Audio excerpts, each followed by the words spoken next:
And then we ended with a tune, and what about that deep voice and chord to end that last tune? The artist Anthony Garcia, the song Santa Rosa, and the album brand new, just dropped on July 17th, Acres of Diamonds. You take a classically trained pianist and vocalist from Lubbock, Texas, put a guitar in his hands and move him to Austin, Texas, where he develops a cinematic Americana style, and he writes a bunch of songs that pay homage to Townes Van Zandt and Leonard Cohen, and then you mix in some solos reaching back to the guitar hero tradition of Zeppelin and Hendrix, and you add a little haunting violin inspired by Johann Sebastian Bach, and suddenly you've got this artist, Anthony Garcia. He's my guest on the telephone this morning. He was due to play a tour stop in Denver later this month in support of this release we just heard from, Acres of Diamonds. And we, again, heard the tune Santa Rosa, but when he had to press pause on live shows, Anthony has arranged to do a virtual house concert via Zoom to showcase his diverse talents for anyone who wants to do a little musical retreat on Thursday, the 20th of April. You can get more information. It'll be on the KGNU virtual events calendar soon. And you can also go to fivepointslive.com to get the Zoom link. But listen right now, because if the magic of these airwaves works right, we're talking with Anthony Garcia all the way from Austin, Texas. Anthony, welcome to KGNU. Hi there, how are you? I'm just great. How are you? How are things in Austin today? They're good. It's been pretty, hot, as you can imagine. It's probably hotter and about 1,000% more humidity than you have there. Yeah. But other than that, it's fine, Everything's good. And there's a lot of water there. Another one of my favorite Austin artists, Leyline, is always, posting pictures of them out at Barton Springs and like. So hopefully you're able to cool off.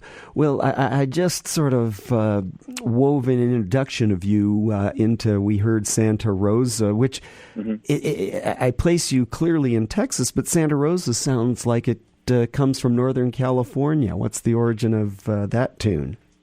Yeah, I wrote that song about on a trip out there several years ago. I'm from Lubbock, Texas originally, and a buddy of mine from Lubbock, a childhood friend, was living out there, so made a trip out to visit him and a couple other friends that were actually transplants from West Texas that were living out there. And we hadn't seen each other in many, many years, so it was sort of like a reunion. And I had never been to that part of California, so it was just a lot of that trip stuck with me for personal nostalgic reasons from childhood. Seeing old friends and the impressions of that part of California. But that was the story there. You tied in. I just felt like there was a lot of really cool imagery, a lot of darker, sort of haunting cinematic imagery from that part. Bodega Bay is out there where Alfred Hitchcock filmed The Birds.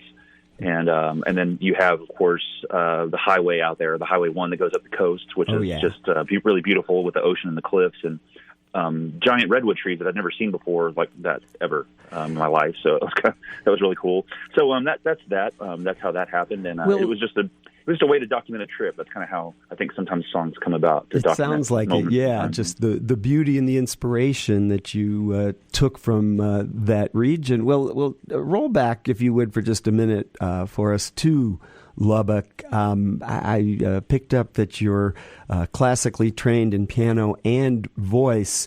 What did that involve? How long? What part of your early training then translates to the music you're making today? Well, so to really back up, when I started playing music, I was a kind of your typical guitarist. When I was young, I listened to heavy metal and rock and that kind of thing, and just picked it up because I liked the way the electric guitar sounded, like many young men do and young women do, but young musicians do. And so I really focused on that. I couldn't read any music. I didn't know what notes I was playing. I didn't know what chords were called. I just played loud and played fast as I could.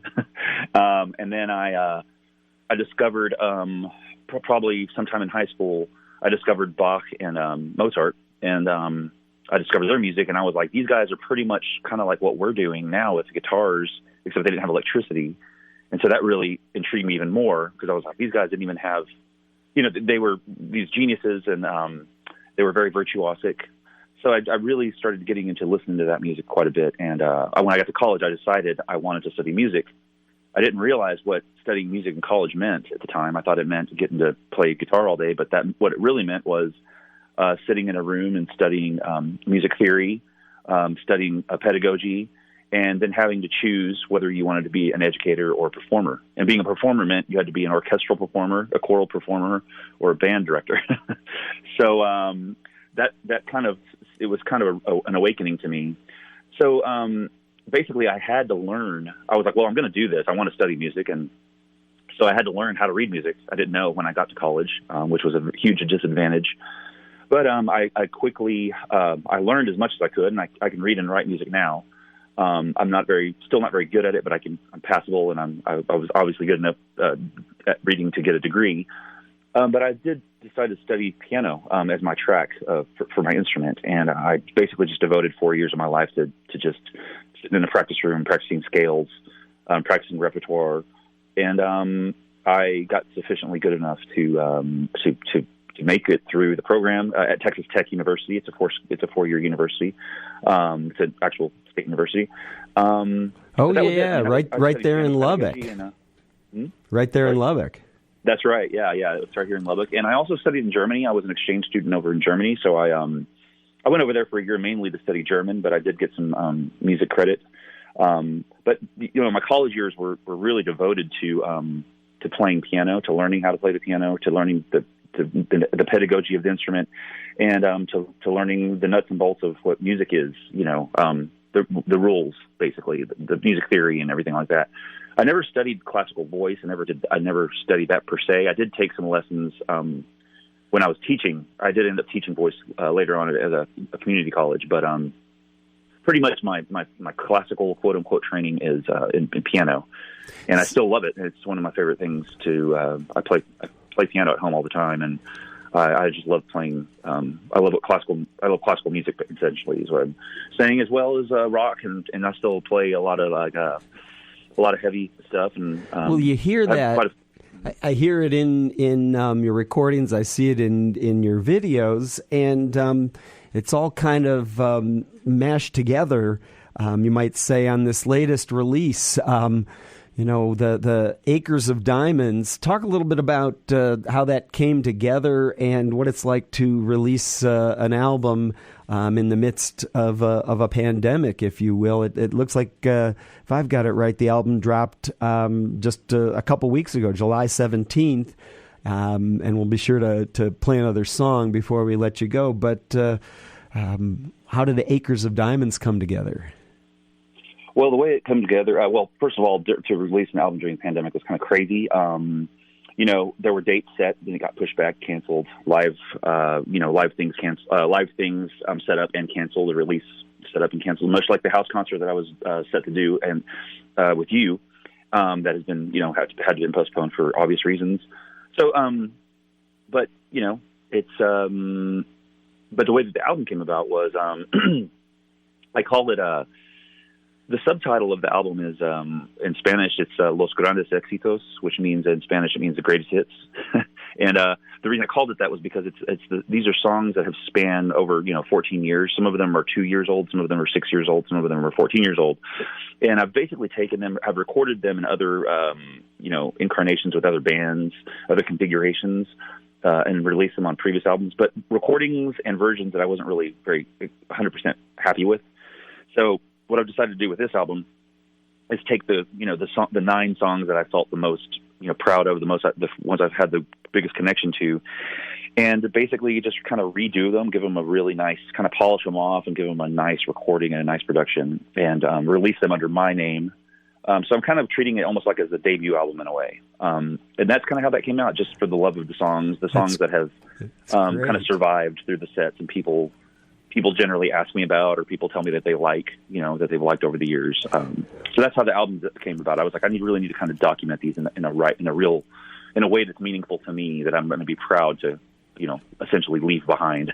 Got it. It's I love it. The juxtaposition. It's in Spanish. It's my greatest hits, but I'm telling Doug on the radio, it's also my debut. Anthony Garcia is my guest today. You can find his brand new release, Acres of Diamonds, on all the places you get it, and you can check him out on his website as well, Anthony Garcia Music. You, as you noted, you were headed up this way. You made contact, and I was looking forward to seeing you in a house concert later this month. But instead, you've pivoted, and you're going virtual. I told folks they could point their browser to 5pointslive.com to learn more about you, your music, and how you're going to present that in the sort of confines of the small screen. But it sounds like you've also been, and that's on, by the way, August 20th at 8 o'clock Mountain Time. Folks can kind of track that down, put it on your virtual events calendar, and KGNU will carry it as well very soon. But you have been able to gig a little bit around Austin, even if you can't make the trip up here. What's that like? How do you feel? How do you stay safe? And what are live audiences like, man? I'm usually in 1, 2, 3, or 4 a week, and I haven't heard live music for forever now. What's your experience been? Well, in Texas, certainly bars are shut down. I haven't been really gigging in Austin proper lately because there's the bars have been essentially shut down there. However, the state of Texas is allowing restaurants to stay open, and the restaurants have they have bars in them, so some of them stay open till a decent hour, and people can come in and essentially have a drink at the bar and something to eat. So I think that's kind of a little bit of a workaround. Also, I've been trying to play in venues that are outdoors. Kind of like a patio outdoor setting where people can be separate from, pretty distant from one another, and can just kind of try to get as close to normal as possible as far as, just enjoying a night out. And, but the venues and places have been very good about keeping, following the guidelines, and being safe, essentially. And, otherwise I wouldn't be doing it, but it's been really nice. And around Texas, around Austin, there are several wineries and restaurants out I'd say within an hour and a half radius outside of Austin. There's just a huge amount of venues and wineries and things like that out there that do serve food and that get put under the restaurants umbrella, so they do qualify as restaurants. So they're legally allowed to have live music, allowed to have people. How's the turnout? I'm sorry. How's the turnout? People showing up? Yeah, actually, yes. People want to get out. Okay, road trip. I'm making a road trip. People want to hear music. I want to head to Texas and hear that music. So we're going to hear you, as I've mentioned, on a house concert in Denver or anywhere from the world, thanks to Zoom. That's August 20th, 8 o'clock Mountain Time, 5pointslive.com, and the KGNU virtual calendar. And I think, on your social and your website, it'll show up. I imagine you'll be playing tunes from Acres of Diamonds, and I wanted to go out today on another tune from your newly released album. It's called The Wind. So talk a little bit about this tune, and we'll let folks hear it, and we'll ask them to consider joining us for your virtual house concert on August 20th at 5pointslive.com. What's the story with The Wind?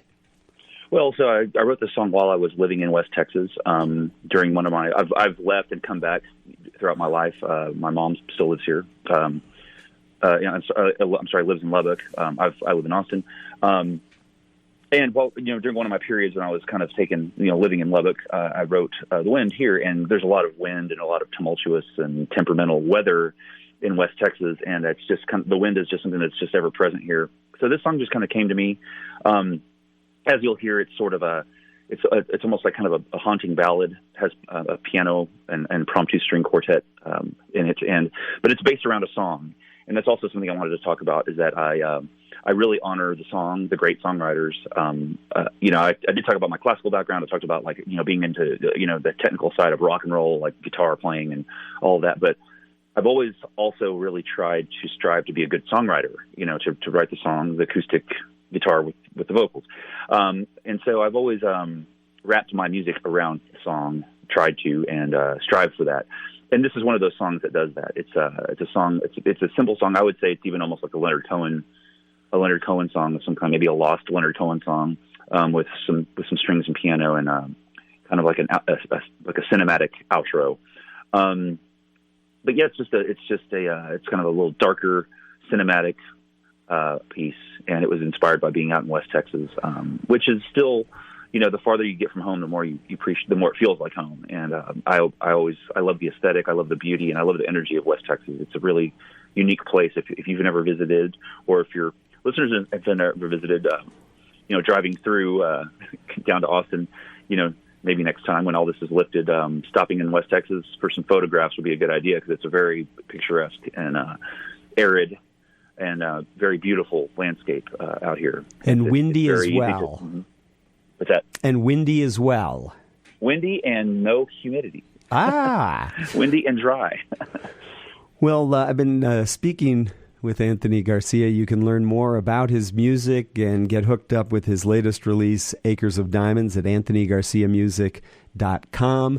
Thanks so much for calling in, and I sure wish we were going to see you, meet you, hear you live and in person later this month, but our consolation prize during the pandemic is August 20th at 8 o'clock Mountain Time. I'm going to zoom in and hear you. All that is at 5pointslive.com. Anthony Garcia, thanks for hanging with us now.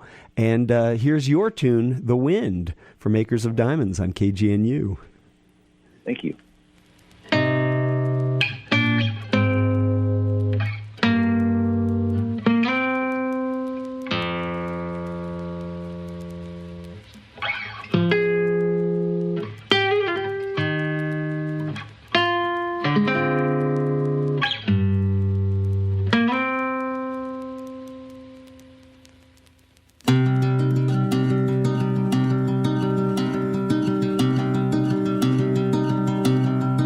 I caught the wind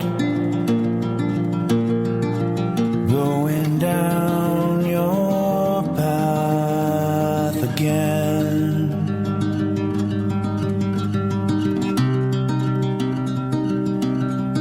It carried me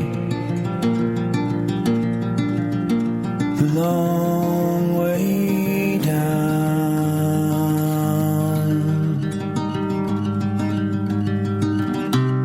Carry me so far away from here, like a ghost I'll disappear, appear.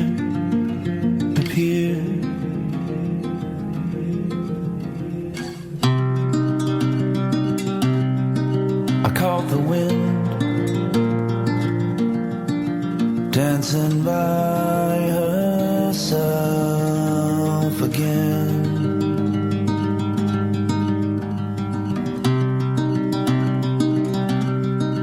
Whispering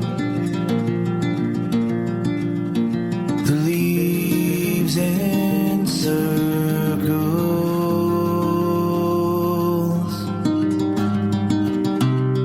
telling me of places you have seen,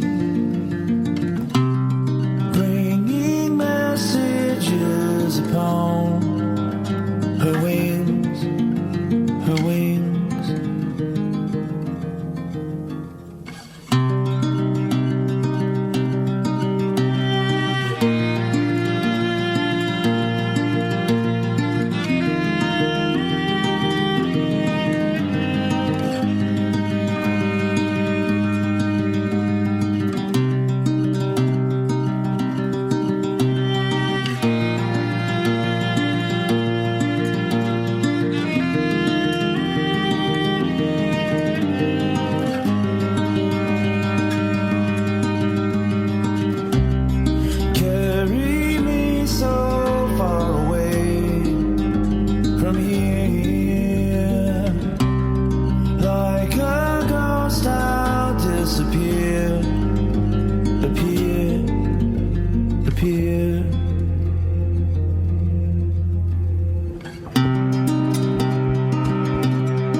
Support comes from KGNU listener members Hazel's Beverage World, located in Boulder, Colorado. More information at hazelsworld.com. Hey, this is Juniper, and you're tuned to Doug Gertner's Morning Sound Alternative on KGNU. Stay tuned.